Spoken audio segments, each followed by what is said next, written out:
Hello everyone, welcome to this episode of Co-Angler's Corner, brought to you by Olson Home Theater. I'm Russell Olson.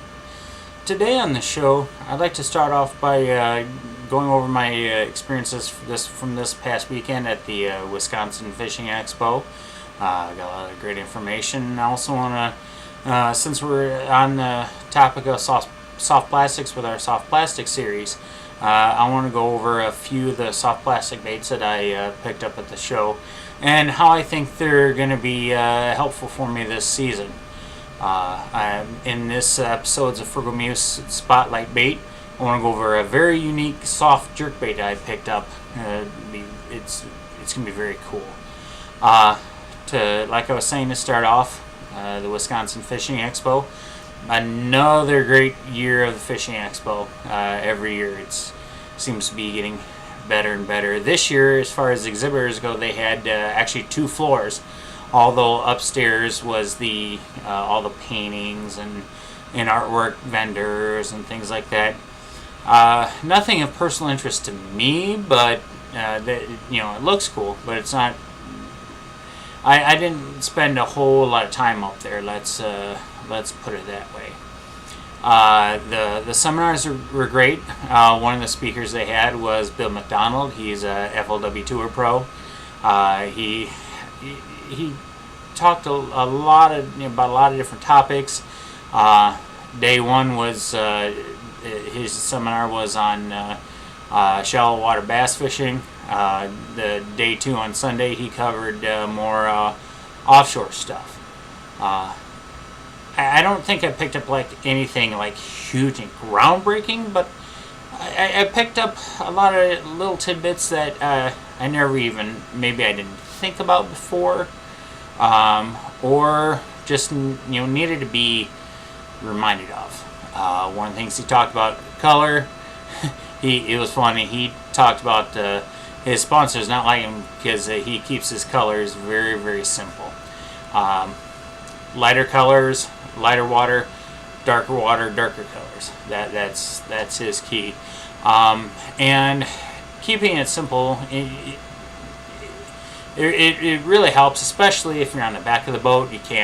Unfortunately, you can't have near as much tackle with you. In the back of the boat as the guy in front can, obviously. So just break it down. Talked about fish, especially during tournaments, fishing the baits you have confidence in. One thing he talked about, and just take your non-tournament days and maybe practice some of those techniques catch fish, but you personally haven't caught a lot of fish on. You have an opportunity to practice various technique or various retrieves, various presentations with those, and that was a good tidbit that he gave in his presentation.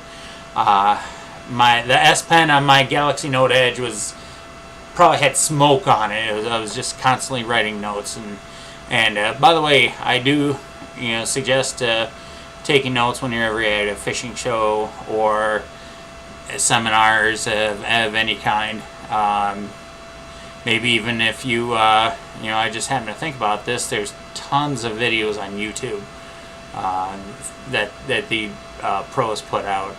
It's a good thing to take notes. Like I said, I personally like note taking on my Note Edge. It's very nice. Or I have OneNote when I have my tablet with me. I have a first generation Surface RT tablet. Works really nice for note taking. I use it for fishing, and not only that, I use it for my business as well when I'm at seminars and things like that. But then there's also the exhibitors. I got some great deals. I got some, it's a cool thing about those shows there, and when you're at the Elite Series, you do get some free stuff, but like I said, you do get some deals as well. I want to go ahead and talk about some of the baits I bought when I was there. I'll start off. Oh, I'm losing it all here. I'll start off with these three.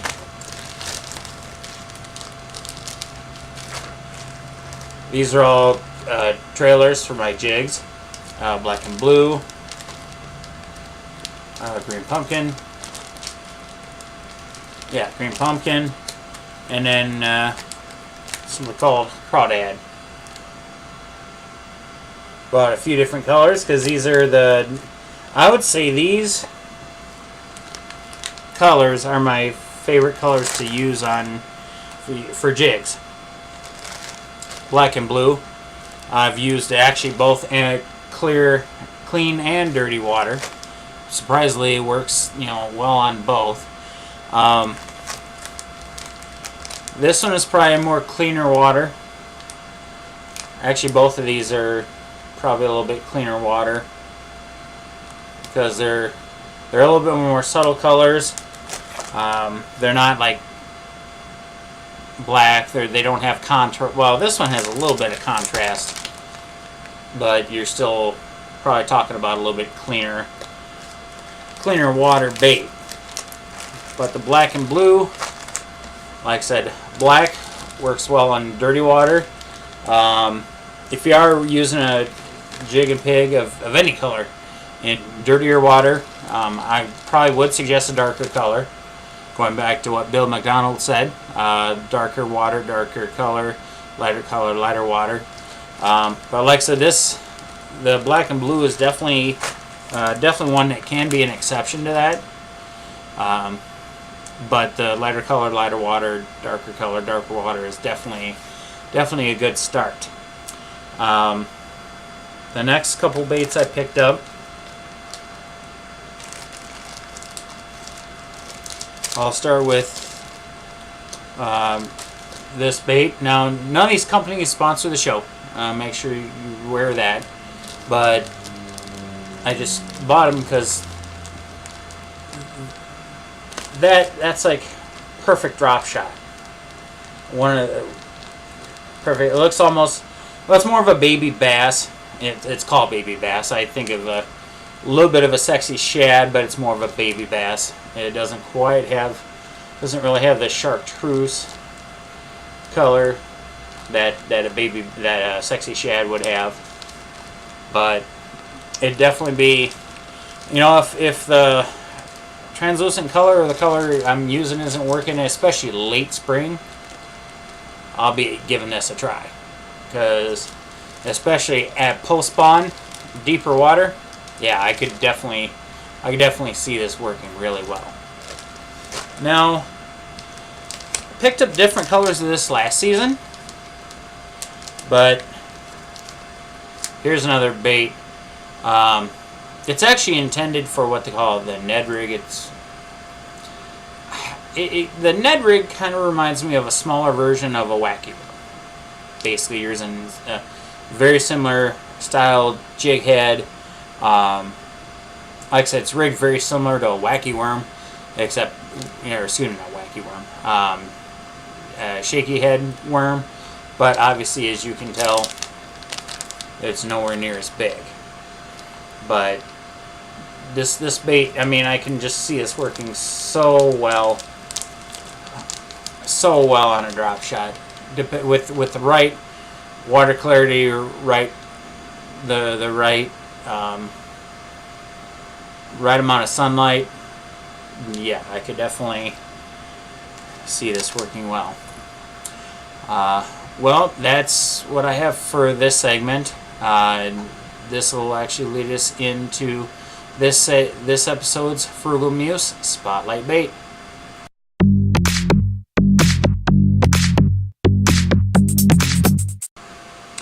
Welcome back, everyone. On this episode's Frugal Muse Spotlight Bait, I want to talk about a swim bait I bought, not a jerk bait. Sorry about that. It was a swim bait that I bought. This is from a company called Savage Gear. It's a nice, big, soft bluegill. Now, I bought this because where I live and all the lakes I fish around here, one of the things that I see pretty common is bluegills and sunfish. Now, I bought this because you can't tell me that the bass don't, especially big bass, don't feed on these bluegills and sunfish. And it just looks, you guys see this, it looks so realistic. I got mine. Price tag says $12.99. Actually got it for $10 at the Wisconsin Fishing Expo. So let's go ahead and open it up.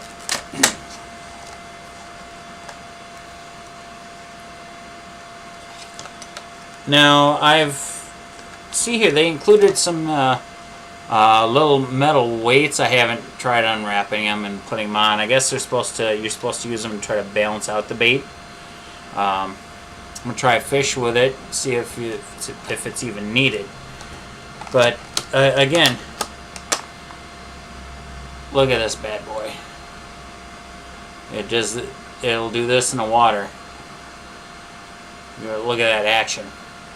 Look at that action. But one thing I probably won't use this on my crankbait rod, because I do feel that it's a little bit too heavy for the 10-pound test that I like to run on my crankbait rod. But I'll probably run it on. I'd like to see if I can get away with 12. I'll go 15 if I have to, depending. Now, this is not a bait that you'll fish through a lot of weeds and stuff, but we'll get to that in just a second. I'll probably fish this on maybe 15-pound fluorocarbon. I'll probably have my drag a little bit looser to compensate for the rod I'll be using with it, because I'll be using one of my graphite rods instead of my good Skeet Reese crankbait rod. I'll probably run a little bit looser drag on it because the rod won't be quite as forgiving. So I think that will pardon me, that will compensate for that, because the thing of it is with treble hooks, it's a lot different deal, because treble hooks, they're smaller. Yeah, there's more of them. There's more hook points on them, but they're smaller and they rip out of a fish's mouth a lot easier. So this is definitely not a bait that you want to try to horse a fish in on, because if you got that drag real tight, and especially if you got a stiffer rod, you will rip these hooks right out of their mouth. The only way you wouldn't do that is if you got that fish hooked top and bottom of its mouth, which you could potentially do with this bait, but I will not be taking a chance on running a tight drag on this, because I absolutely do not want to lose fish. Absolutely not. But yeah, getting back to that, it's got amazing looking action. Glad just wiggling it just gives. I can't wait to see this bait in action. I think this is definitely a bait that you'd want to use where, number one, bluegills are a huge forage base for the bass. Bluegills and sunfish, because this definitely imitates that. I mean, look how realistic this bait looks. I can't get over that. I think it's going to be helpful this season. I definitely would want to use it when I'm trying to upsize. Say if I get my limit and want to do some upgrading. Definitely.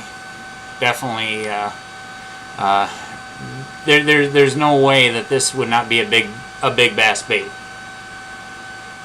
I mean, I just think it's the right size for good 3, 4, 5 or more pound bass to hit. I think I would probably use this particular one more in clear water, because I mean it's really natural looking. It doesn't have any bright colors or anything that would that'd make me want to use it in really stained. I might use it in slightly stained water. But anything stained or muddy, I just don't think this would be the ticket. But there is a lot of clear water where I fish and in our tournament schedule. So, and a lot of places there are a lot of bluegill and sunfish. So I really think this is going to be a great bait this season. So, and that is it for this episode's Frugal Muse Spotlight Bait. That'll be it for today's episode. I hope what we've talked about today will help you be a better angler. I'd like to thank my sponsor, Frugal Muse Books. You mentioned Co-Angler's Corner at checkout, and you'll get a 10% discount. And also, too, if you'd like to make money while helping people change their lives and feed starving kids in America, feel free to email me at olsonhometheater@gmail.com, and I'll personally respond with information.